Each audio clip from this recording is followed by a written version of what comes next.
Hey there everyone. So the past few videos have been talking about techniques of factoring. So we started off with simple factoring, then we went to complex factoring, we talked about perfect square trinomials, and today we're going to talk about the last little bit of quadratic factoring that is important. This rule you can use in actually quartic factoring as well, not in quintic because it only works with even functions. Ignore most of what I said there, it's not too important there.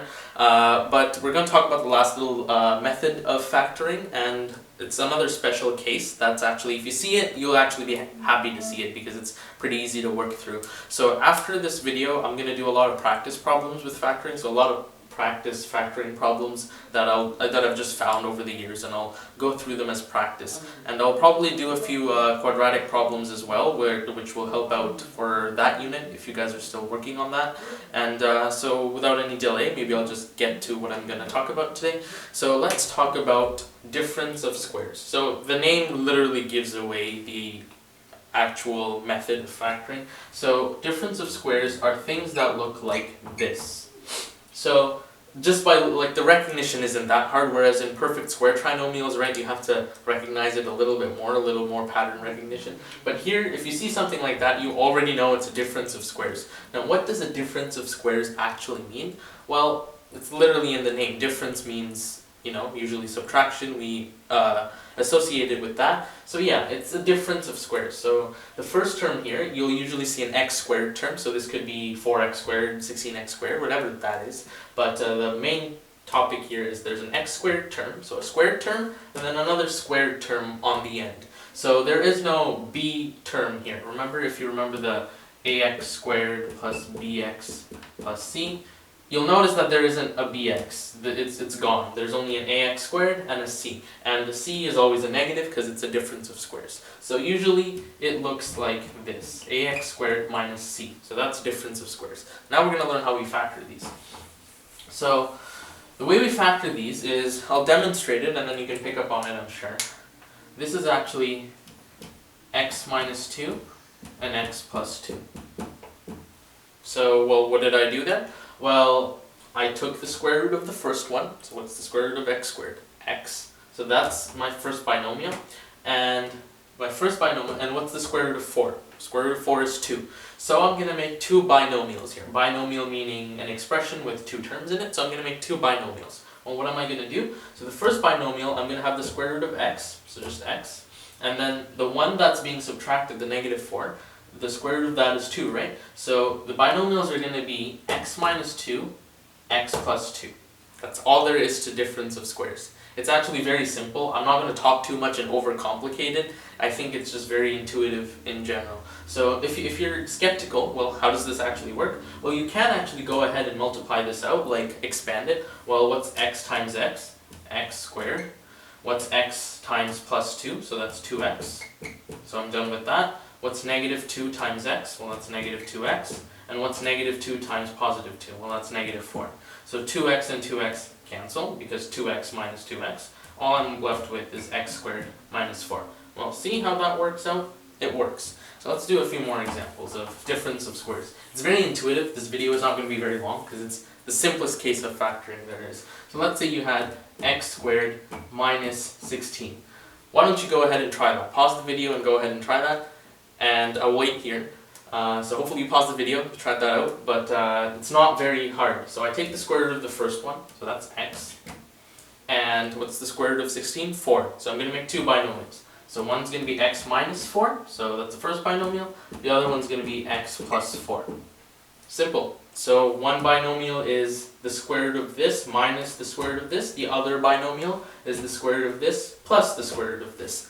All there is to it. So you can think of it as the factors of this are the square root of x squared minus the square root of 16, the square root of x squared plus the square root of 16. That's all there is to it. Let's do a few more, and I think that's all there is to it. It's really not that difficult. So again, recognition, seeing something like that and being able to factor it.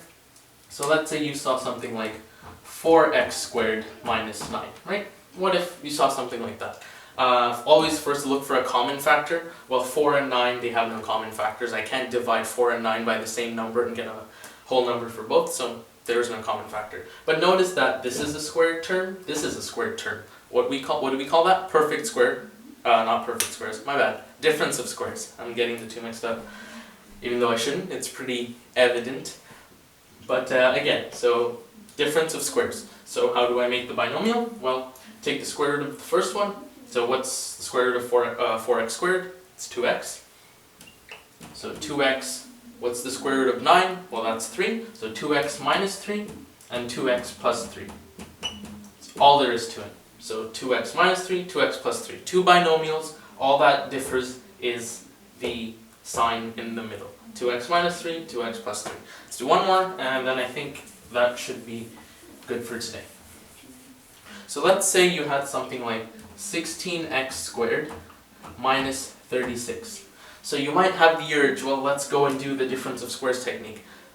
Yeah, you can do that, but it will trip you up because there's a reason. I can get a common factor. So you eagle-eyed viewers and you guys that are getting good at factoring already saw that I can take a common factor before I go to my difference of squares. So what's the common factor here? What can I divide 16 and 36 by and then get whole numbers? Well, what's the biggest number I can divide both of these by? Well, that's just 4, right? X isn't common in both, so it's just going to be 4, right? It's not 4x. So I'll just take 4. So what's left in here? So 16x squared divided by 4 is 4x squared, right? 4 times 4x squared will give me that, so that's how I figured it out. What's 36 divided by 4? Well, negative 36 divided by 4 is negative 9. Hey, now we have a difference of squares in there. So 4 stays on the outside, because 4 is the guy who got factored out there. So what's the difference of squares for 4x squared minus 9? Well, we just did that in the previous example. So what's the square root of 4x squared? Well, that's 2x. What's the square root of 9? That's 3. So I make two binomials, 2x minus 3, 2x plus 3. All there is to it. You see difference of squares, you go right ahead and do that. So do not mix this up with something like x squared plus 8x plus 16. I don't know how you would mix these two up. The only thing you may mix up is writing the factors out. So this is a perfect square trinomial, right? I covered that in my previous video. So perfect square trinomial. I'll write that down really quickly. And if you watched the previous video, you know how to factor this, right? So square root of x is x, square root of 16 is 4, so x plus 4 squared, right? That's perfect square trinomials. In perfect square trinomials, you have the factor, and then you square it. And the coefficient of this, the square root of the coefficient of x squared and the square root of 16 multiplied by 2 must equal 8. What do I mean by that? Well, what's the number here? That's 1. And what's the square root of 1? 1. Square root of 16, 4. 1 times 4 is 4, times 2 is 8. Again, I'm not going to cover that too much. That's in the previous video. Go ahead and watch that for perfect square trinomials. The point I'm trying to make is, do not confuse this with something, my bad, I can't draw. I'm drawing an arrow, if you guys are wondering what I'm trying to do. I can't draw an arrow. Oh my god, whatever. Do not confuse that with, you know what, let me switch colors. X squared minus 16. Again, I don't know how you would confuse these two. These two look distinctly different, but a lot of people do confuse the factoring bit. So the perfect square trinomial, you have the square root of this, and the square root of this, and then it's squared. That's the factor. But for the difference of squares, you have two binomials, that one you have plus, and then one you have minus. That's the difference between the two. This is difference of squares. Let me write that down for you guys. Difference of squares. That's this. Again, I can't draw arrows today. Anyways, that's perfect square trinomial. This is difference of squares. So today we talked about difference of squares. This was the previous video. Go ahead and watch that if you want. So difference of squares, how do I do that? And how do I recognize? Well, I see a negative in the middle, and I see an x squared term, and I see a constant. And when I see that both of them are perfect squares, well, I take the square root of this, and I take the square root of this, and then I write x plus 4, x minus 4. And you just write the two square roots of these two numbers. One you write plus, and one you write minus. That's all there is to it.